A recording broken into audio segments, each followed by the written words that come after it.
The air tasted like ash, and the silence in the room was heavier than any tombstone.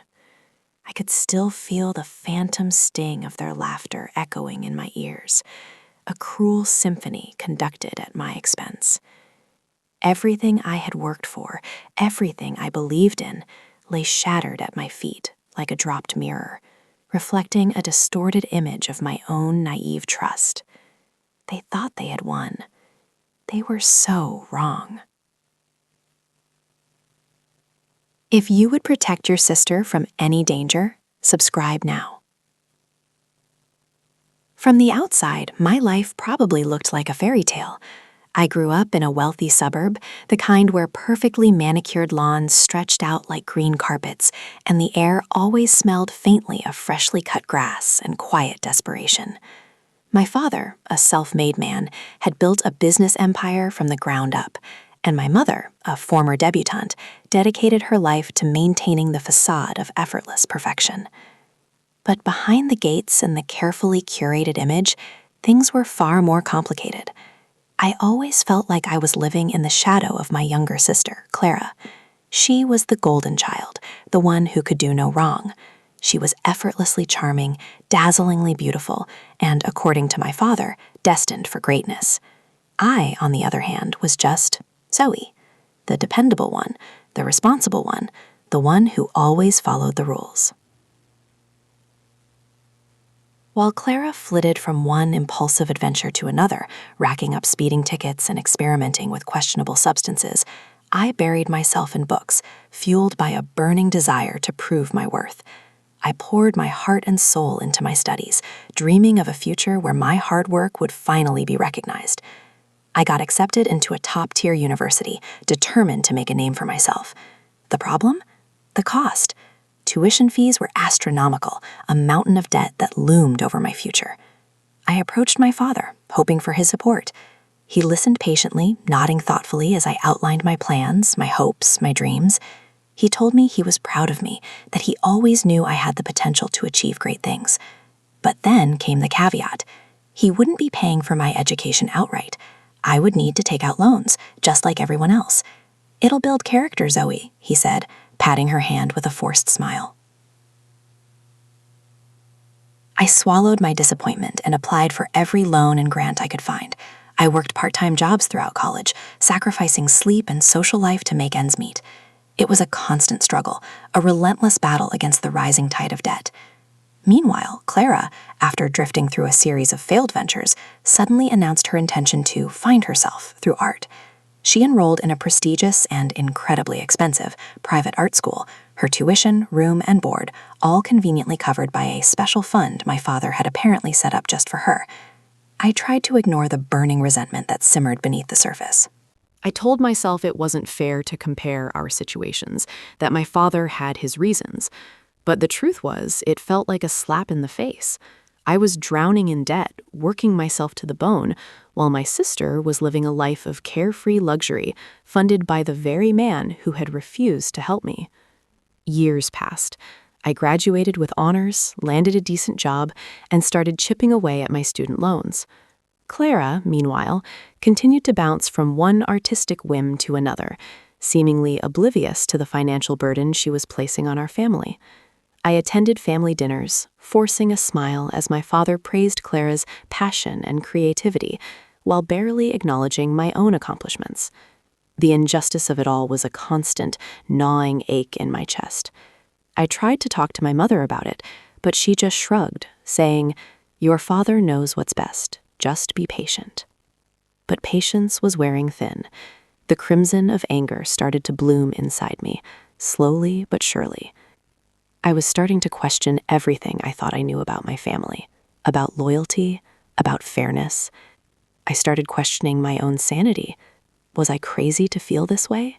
Was I entitled? My mind was a battlefield of conflicting emotions.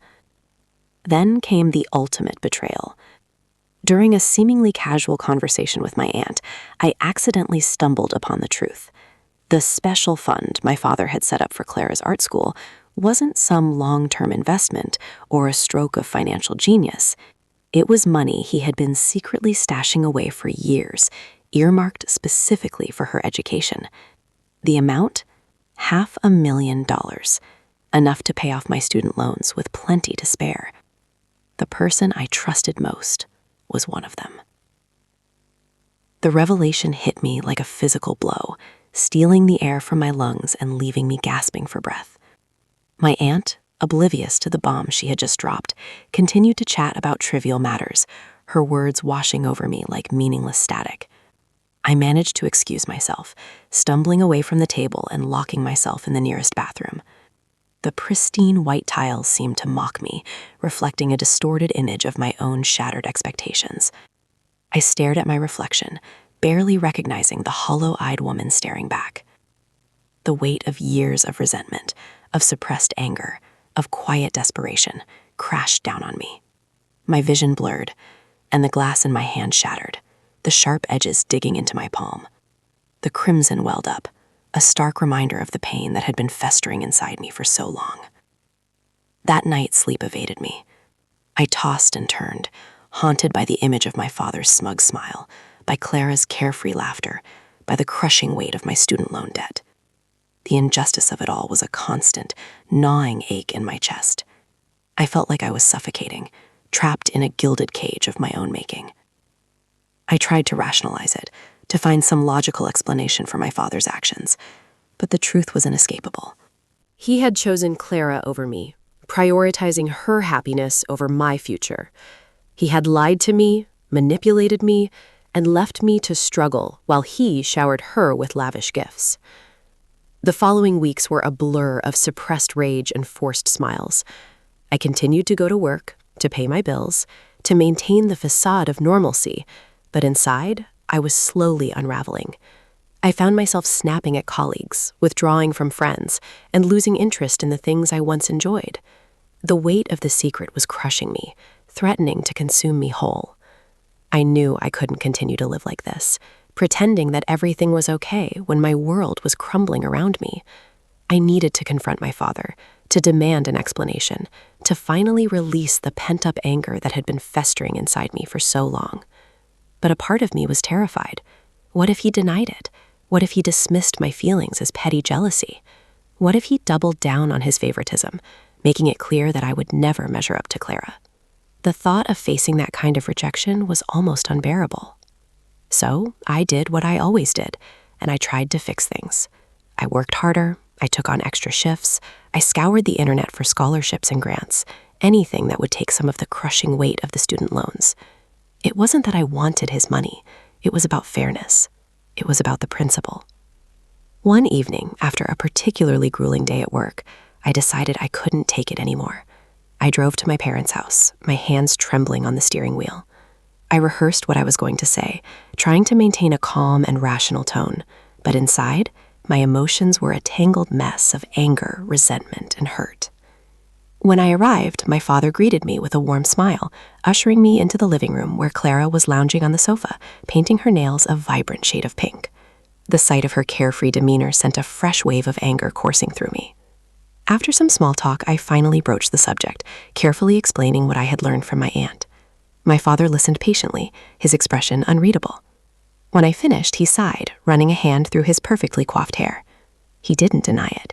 Instead, he launched into a long-winded explanation about how Clara needed his support more than I did, how she was more sensitive and vulnerable, and how I was strong and capable and could handle anything life threw my way. "You're a survivor, Zoe," he said, his voice dripping with false sincerity. "Clara needs to be protected." His words were like a knife twisting in my gut. He had confirmed my worst fears, validating the years of feeling overlooked and undervalued. I looked at Clara, expecting some sign of remorse, some flicker of empathy. But she just shrugged, as if the whole conversation was a minor inconvenience. "It's not my fault you're so stressed, Zoe," she said, rolling her eyes. "Maybe you should try meditating or something." That was it. That was the breaking point. Something inside me snapped. The carefully constructed dam that had been holding back my emotions for so long finally burst. I stood up, my hands trembling with rage. "You know what, Dad?" I said, my voice shaking. "I don't need your money. I don't need your approval, and I certainly don't need your false sympathy. I'm done trying to please you. I'm done living in Clara's shadow. I'm going to build my own future on my own terms. And you know what? I'm going to be more successful than both of you combined. I turned and walked out, leaving them speechless in the living room. As I drove away, I could feel the tears streaming down my face, but beneath the pain, there was a flicker of something else, a spark of defiance, a glimmer of hope. The day they betrayed me was the day revenge was born. The following months were a slow descent into darkness. I moved into a tiny, cramped apartment in a less than desirable part of town, the kind of place where the sirens wailed at all hours of the night, and the smell of stale garbage hung heavy in the air. It was a far cry from the manicured lawns and pristine interiors of my childhood home, but it was all I could afford. I threw myself into my work, desperate to distract myself from the gnawing emptiness inside. I worked late nights, volunteered for extra projects, and became a relentless, driven machine. But no matter how hard I tried, I couldn't shake the feeling that I was running in place, trapped in a cycle of debt and disappointment. The student loans loomed over me like a dark cloud, casting a shadow over every aspect of my life. I started having nightmares, vivid and terrifying visions of drowning in a sea of paperwork, of being crushed beneath the weight of my financial obligations. Sleep became a luxury, a fleeting escape from the harsh reality of my waking hours. My health began to suffer. I lost weight, my skin became pale and sallow, and my eyes were perpetually ringed with dark circles. I was a shell of my former self, a ghost haunting the edges of my own life. I stayed silent. They thought I was done, but I was counting every second. One particularly bleak evening, after receiving yet another threatening letter from the loan company, I found myself standing on the edge of a bridge, staring down at the dark, churning water below. The wind whipped around me, carrying with it the sound of distant traffic and the faint scent of rain. I felt numb, detached from my body, as if I were watching myself from afar. The thought of simply letting go, of ending it all, was a tempting one. It would be so easy, so effortless, to just slip beneath the surface and disappear. No more debt, no more disappointment, no more pain, just oblivion. I closed my eyes, imagining the feeling of the cold water rushing over me, of the silence and the darkness. But then, a flicker of something else stirred within me. A memory, a vision of my younger self, the girl who had dreamed of a bright future, who had worked so hard to achieve her goals. I thought of the countless hours I had spent studying, the sacrifices I had made, the obstacles I had overcome. And I realized that I couldn't let it all go. I couldn't let my father and Clara win. I couldn't let the weight of my debt crush me. I wouldn't give them the satisfaction. With a surge of adrenaline, I stepped back from the edge, gasping for breath. The cold air filled my lungs, burning with a renewed sense of purpose. I was still angry, still hurt, still terrified, but beneath it all, a new emotion was taking root: defiance. I wouldn't let them break me. I would use their betrayal as fuel, as motivation to build a better life for myself. I would prove them wrong. As I walked away from the bridge, a plan began to form in my mind. It was vague and incomplete, but it was a start. I would start by taking control of my finances, by finding a way to eliminate my debt once and for all. I would research every possible option, from consolidating my loans to declaring bankruptcy. I would leave no stone unturned. And then, once I had achieved financial independence, I would turn my attention to my father and Clara. I would expose their hypocrisy, their favoritism, their lies. I would make them pay for what they had done.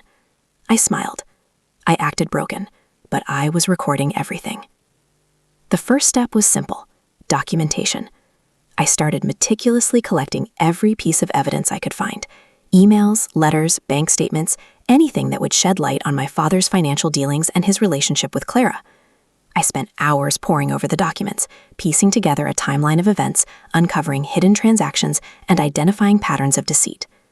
It was a tedious and time-consuming process, but it was also incredibly empowering. With each new discovery, my resolve grew stronger, my determination more unwavering. The anger that had once consumed me was now being channeled into a focused, strategic plan. I was no longer a victim. I was a strategist, a planner, a force to be reckoned with. It wasn't just about money anymore. It was about justice. It was about reclaiming my life. It was about making them understand the true cost of their actions. And as I sat there, surrounded by stacks of documents, a cold, hard smile spread across my face. Their biggest weakness? They thought they were untouchable. I smiled. I played their game, but I was recording. My apartment, with its peeling paint and questionable plumbing, became my war room. Stacks of documents lined every surface, organized in meticulous detail. I wasn't just collecting information, I was building a case, brick by painstaking brick.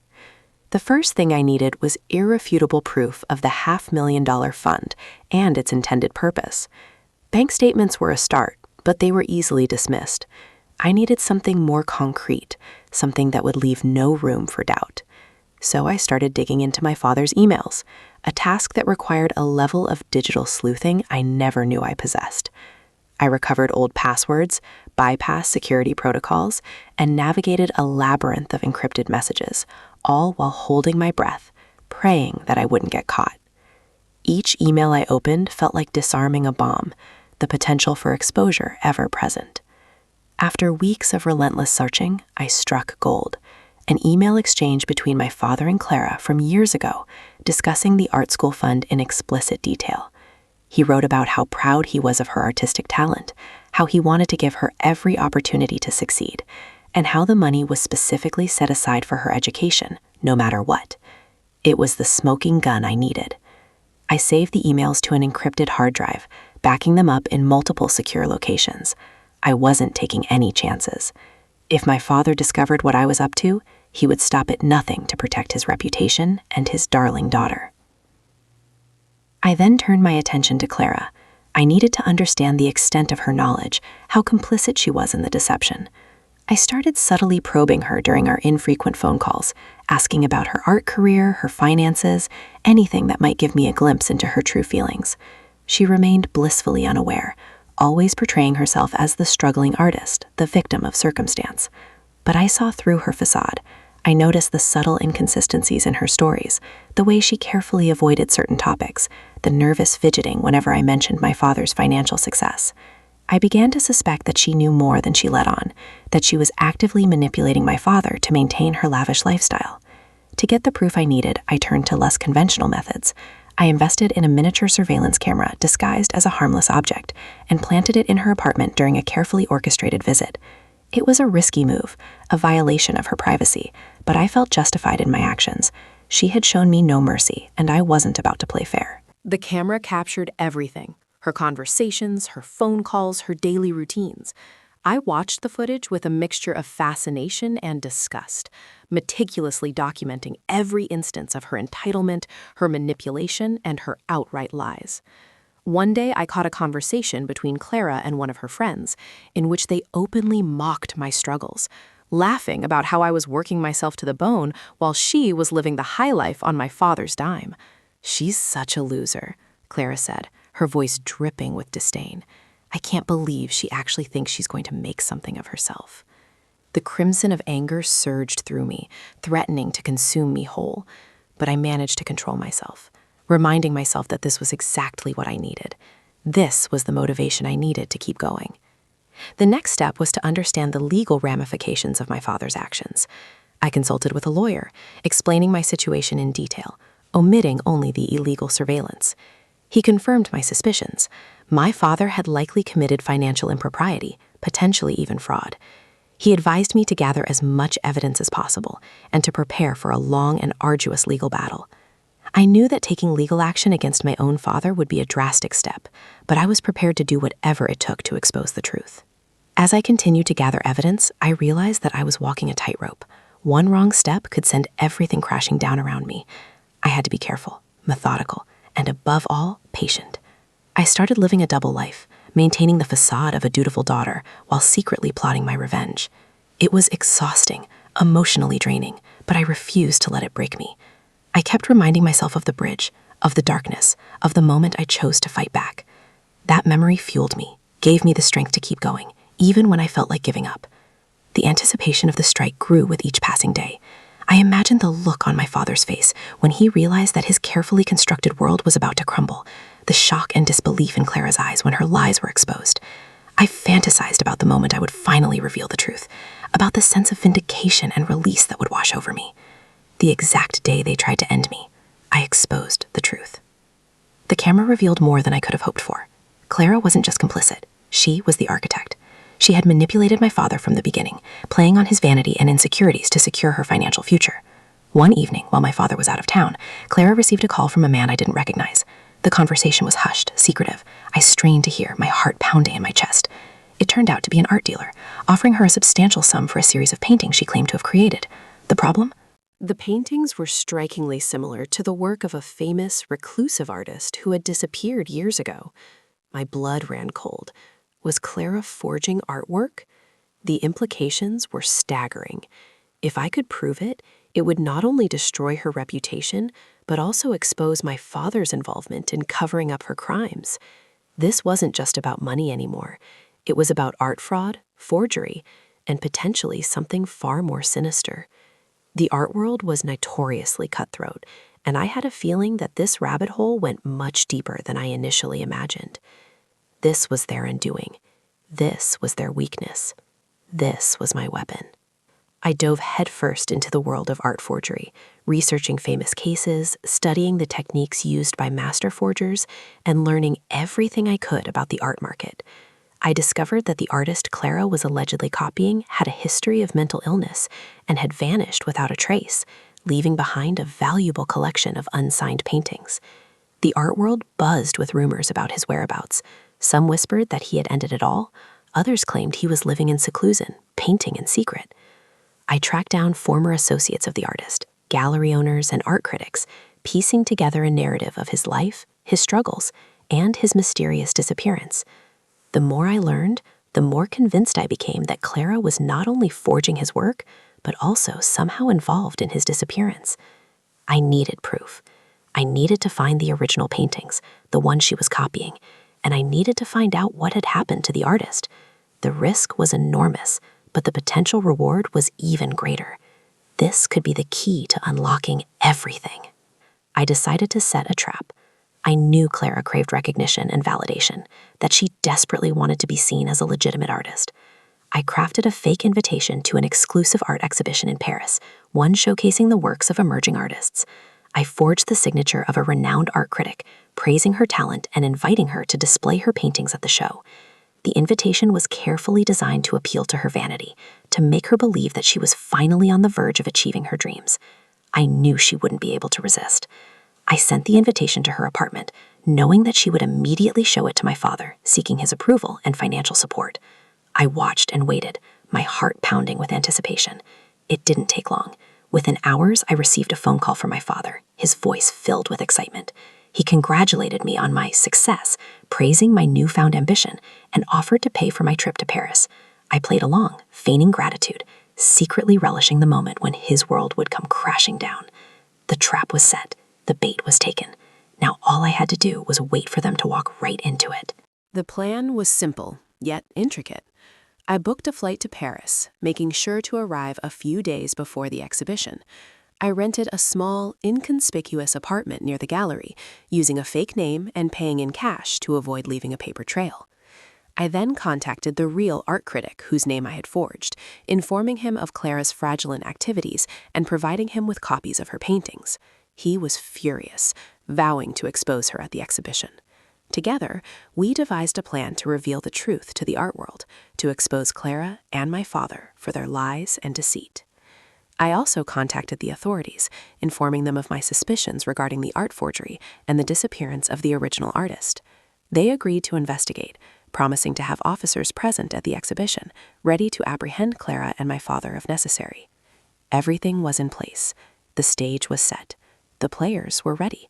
All that remained was the final act. As I stood on the balcony of my Parisian apartment, overlooking the city lights, I felt a surge of adrenaline coursing through my veins. The moment of truth was almost here. The day they tried to end me was about to become the day they lost everything. But I knew, deep down, that this was far from over. There was still one loose end, the missing artist, and I had a feeling that finding him would be the key to unlocking the final, devastating truth. Little did they know, Paris wasn't just the location of their art show. It was the last place they would ever feel safe. The day of the exhibition arrived like a storm cloud, heavy with anticipation. I watched from across the gallery as Clara and my father made their grand entrance, basking in the attention of the crowd. Clara, dressed in an expensive gown, preened under the flashing lights, while my father beamed with pride, patting her on the back and whispering words of encouragement. They looked like royalty, completely oblivious to the trap that was about to spring shut. I gave the signal, and the art critic, a distinguished figure with a reputation for integrity, took to the stage. He cleared his throat and began to speak, his voice booming through the gallery. He started by praising the talent of the emerging artists. Then slowly, deliberately, he turned his attention to Clara. He spoke of her unique style, her innovative techniques, and then with a dramatic pause, he revealed the truth. He exposed her as a forger, presenting side-by-side comparisons of her paintings and the work of the missing artist. Gasps rippled through the crowd as people realized the extent of her deception. Clara's face crumpled, her eyes widening in disbelief. My father stood frozen, his mouth agape, as the realization of what was happening washed over him. The art critic wasn't finished. He presented evidence of Clara's manipulation of my father, playing audio recordings of their conversations, revealing her true motives. He exposed the $500,000 fund, detailing how it was meant for me, not her. The room erupted in chaos. Reporters swarmed Clara and my father, cameras flashing, microphones thrust in their faces. The police arrived, escorting them out of the gallery in handcuffs. Clara screamed, denying everything, while my father hung his head in shame, his empire crumbling around him. As they were led away, Clara locked eyes with me, her expression a mixture of rage and betrayal. In that moment, I saw a flicker of understanding in her eyes, a recognition of the pain she had inflicted on me. But it was too late. The damage was done. Their reputation was ruined. Their lives were shattered. The next morning, the story was front-page news. My father's company stock plummeted, his business partners abandoning him. Clara's art career was over before it even began. They were pariahs, shunned by society, their names synonymous with deceit and fraud. But the story didn't end there.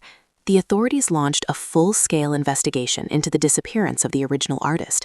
They searched Clara's apartment, discovering a hidden room filled with forged paintings and evidence of her crimes. They also uncovered a series of encrypted messages between Clara and a known art thief, implicating her in a conspiracy to steal the artist's work.